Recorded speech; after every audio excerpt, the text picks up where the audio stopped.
Welcome back to News Across Nigeria. The Nigerian military is creating awareness in the northeastern parts of the country on the fight against insurgency. Before we continue with that story, we'd like to remind you that all our top stories can be found on our website, channelstv.com, and on youtube.com/channelsweb. Do visit m.channelstv.com to view us live on your mobile device. You can also download the Channels TV app for Android, iOS, and Windows phones from their respective stores. We'd also like to urge you to please interact with the Eyewitness feature and the Channels TV app on the Android, iOS, and Windows platforms. If you have pictures or videos you'd like to share with us, tap the app on your device, swipe to reveal the Eyewitness menu, and follow the instructions. Now, the Nigerian military is creating awareness in the northeastern parts of the country in the fight against insurgency. Now, having previously spoken to students, the armed forces directed their next message to traditional rulers. And joining us now is the acting commander of the 23 Armored Brigade in Yola, Adamawa State, Colonel Popola Ayorinde.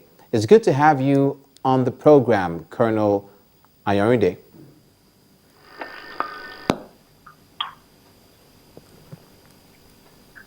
Colonel, welcome to News Across Nigeria.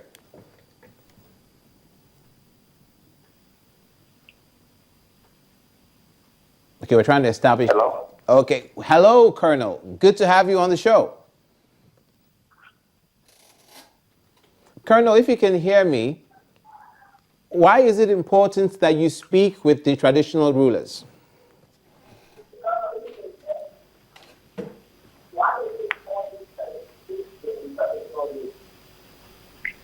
Hello? Hello, Colonel. Hello? Yes, Colonel, you're on the show and we can hear you. I don't know if Hello? you can hear us. Yes. Okay, welcome to the program, Colonel.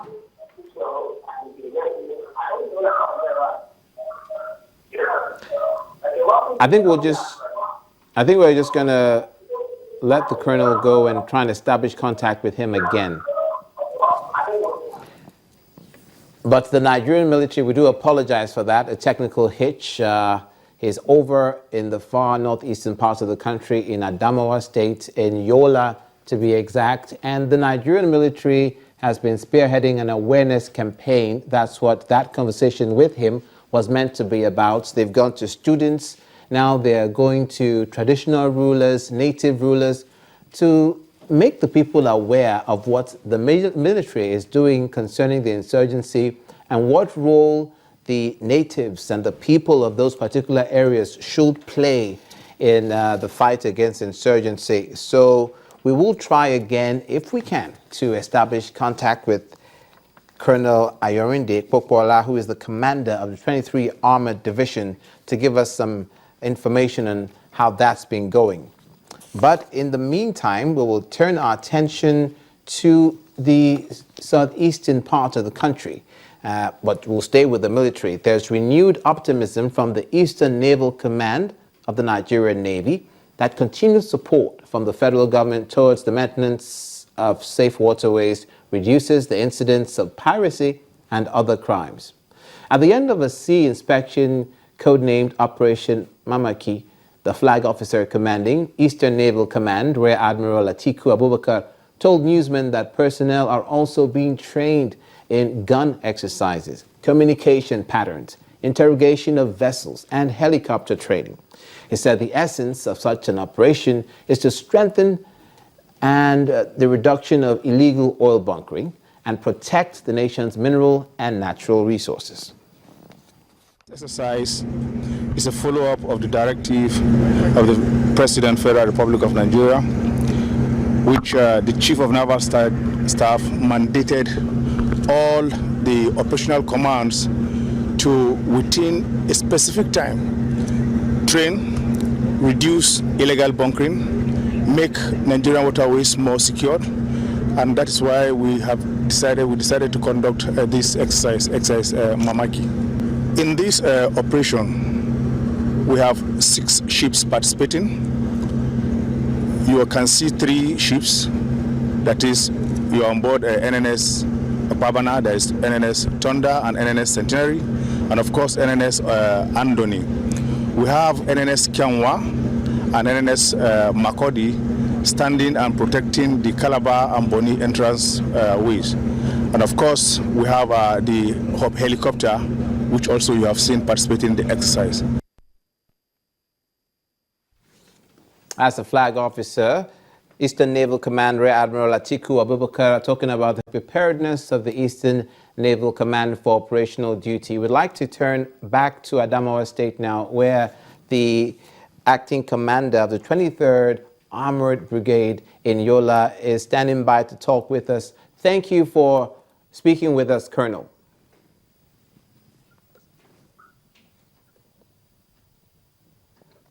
I just want to establish that you can hear me in the first place. Hello, Colonel.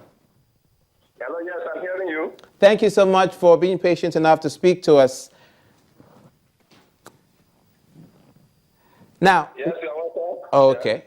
Now, why is it important in this awareness campaign exercise that you reach out to the traditional rulers? And the awareness campaign is not just to the traditional rulers, but they are part of it. Of course, you know the role the traditional rulers will play in the society. One, they have the workers, they have the jingilas that they call them here. Those ones can easily disseminate the information to the man on the streets, to the traders in the market. So wherever you have crowds, that these people are always targeting. So we're using the traditional institution, and then all these social group around the market union, the road transport union, we're using all of them to disseminate this information to them so that they can carry it to the grassroots. Colonel, what are you telling them? What is this information that you're telling them? Exactly, it's just a form of sensitization to them, creating that security consciousness among individuals. Let individuals, wherever you find yourself, even at your market, at the motor park, be conscious. Look around. Who is that person next to you? Could it be a suicide bomber? That is the message we are trying to create, trying to pass to them, that people should be conscious. It's not just to be in the market or just to be in the motor park, you just sit down or feel unconcerned when somebody come and drop something at your store, you just felt unconcerned about it. No. Okay, and this message, how is it being received by the people? Hello? How is this message being received by the people? Are they receiving it with open arms? Are they playing along, and are they saying they're going to be obedient? They're going to go by this advice you're giving?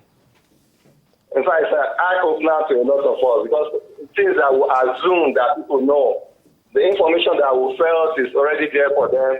Some of them are not even aware of it. When we show them examples of the IEDs that we collected from Boko Haram within the state, they were surprised. People think gas cylinder, this cooking gas cylinder, that these people have already primed. They were surprised that somebody could use such a thing as IED. So now that we're shown them, they are now going back to the gas to go and tell people, look, if you do such thing, it's possible. This cylinder could be used for IED. Thank you, Colonel Ayorinde Kpokwala. We are well aware of the sacrifices the men of the armed forces make in the line of duty to protect the country. We salute your courage and your efforts in the Northeast. Thank you. We appreciate it. Thanks. That is the acting commander of the 23 Armored Brigade in Yola, Adamawa State, speaking to us on the recent awareness campaign to the people of the region on insurgency and prevention of casualties in the case where it can be prevented. We're going to take a break now on News Across Nigeria. When we come back, the fuel shortage in Owerri, Imo State. Don't go away.